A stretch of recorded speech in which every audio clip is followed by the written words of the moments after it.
Ford. I'm the host of Business Chronicles. It's, of course, a new radio show sponsored and right here on WASU. We're spotlighting important information from business leaders.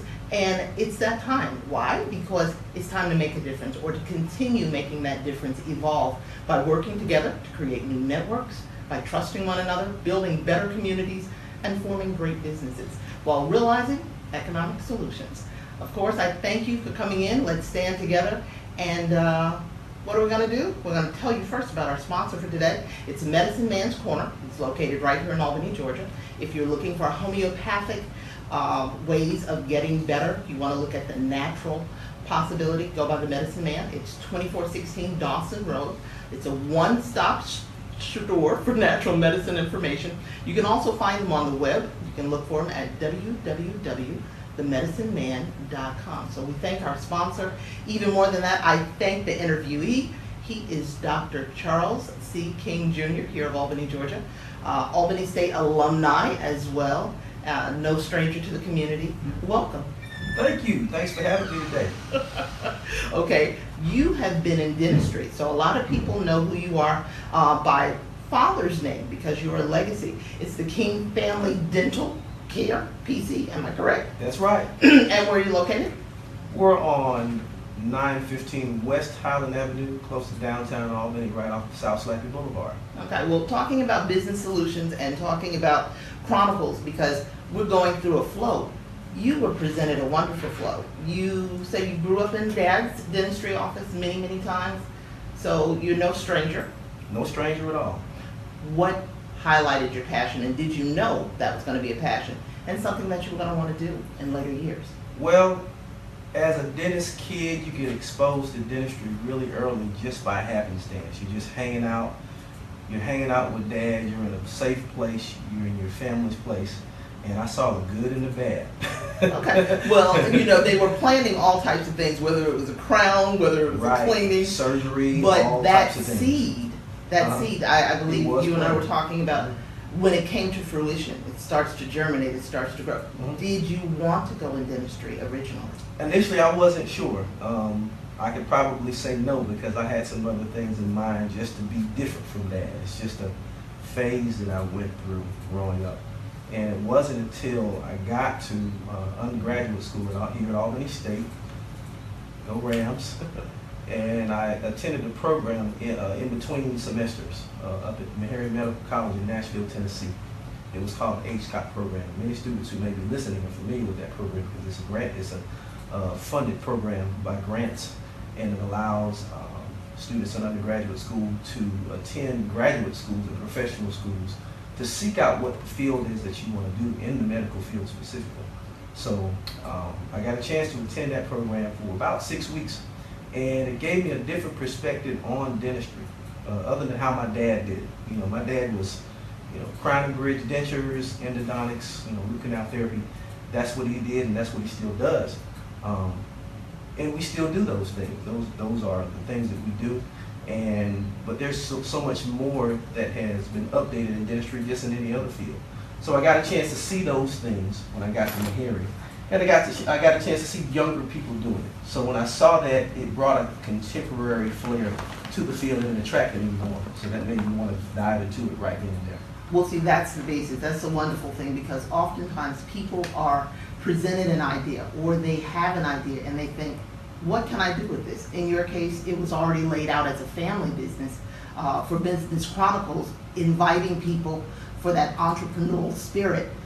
This is what I want to do. I have it in the back of my mind. I like this idea. How do I grow this idea? Exactly. So once you finished school, you had all your accolades in place. You started working right there alongside that. When did the growth of business and how the things you were exposed to, how did those incorporate into a business that's existing and push it forward? Well, I must say that once I graduated from dental school, I got a chance to attend the program, general practice residency in New York City. So from that point forward, it gave me a chance to see a different side of life, different from the countryside, Southwest Georgia. Peanut fields, tomato fields, cotton fields. Got a chance to go to the big city and see life from a different perspective. So that helped me to grow right off in terms of being a professional, being in business. It gave me an extra year for that germination to take place that you mentioned earlier. Oh yes. So when I got back to Albany, I felt like I was more prepared because I had seen more, I had experienced more, I got a chance to see, to get to know different types of people, not only South Georgian African Americans and Caucasians and others, but also Dominicans, Puerto Ricans, Jamaicans, people who have lived all around the world and come to one melting pot in New York City. So that helped me a lot. Then once I started working back in Albany, I just dove into it. And it was a kind of, learn as you go in terms of business. Because you want to provide a good product, which is what I was trained to do in school.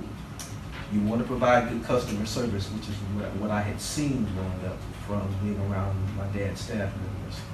But then you also want to get fair compensation. And that's the part that was a little bit more difficult. So that's what I really had to learn. Well, GSAACC, which is the Georgia State African American Chamber of Commerce, their growth to the businesses that they invite, and you are one of those business members, Yes. is to help them do just that. They have a seed, they have a thought, they know what you can become, almost like Albany State, potential realized. That's right. You've got to continue, and you've got to feed these people, you've got to nurture them.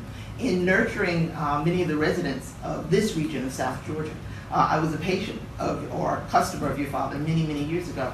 And working in healthcare, I've seen so many people on the geriatric end as well as pediatric end not understand how important dentistry is to their life. It's not just about a cosmetic pretty smile, it's about overall health. Could you help enlighten our audience? Like, first of all, you're not getting your body's worth if your mouth is not in the right place. That's correct. The mouth is connected to the rest of the body, therefore you have to pay attention to it just like the rest of the body. Oral manifestations in disease can be a sign of systemic disease, and it can be the start of a systemic disease. You have to pay attention to what's going on in your mouth because it's a telltale sign of other types of diseases such as HIV, such as pregnancy, such as diabetes, all the things we as a people experience. It can start in the mouth, or there can be oral manifestations or signs of that disease. So you have to pay attention to it. No, I can remember as a kid, my grandmother had me and she was like, you have to masticate well. And my first eyes blew up and I'm like, what? If you're not chewing your food well, people don't, how many times are you supposed to chew before you swallow? Oh, no, there's a certain number, but it has to be grounded up pretty well. See, you don't get the proper nutrients out of your foods if it's not chewed very well. And if you don't have your teeth in place as they should be, and you're not visiting your dentist on a regular basis to understand, it is a business relationship. As you say, getting compensated isn't just about making a profit, but it's also being profitable for the patient to have the knowledge that they need. Absolutely. To be better. Some of the things that you like to offer in particular to your customers, tell me. Well, the most important thing is preventive care. We like to stress the importance of prevention versus reaction.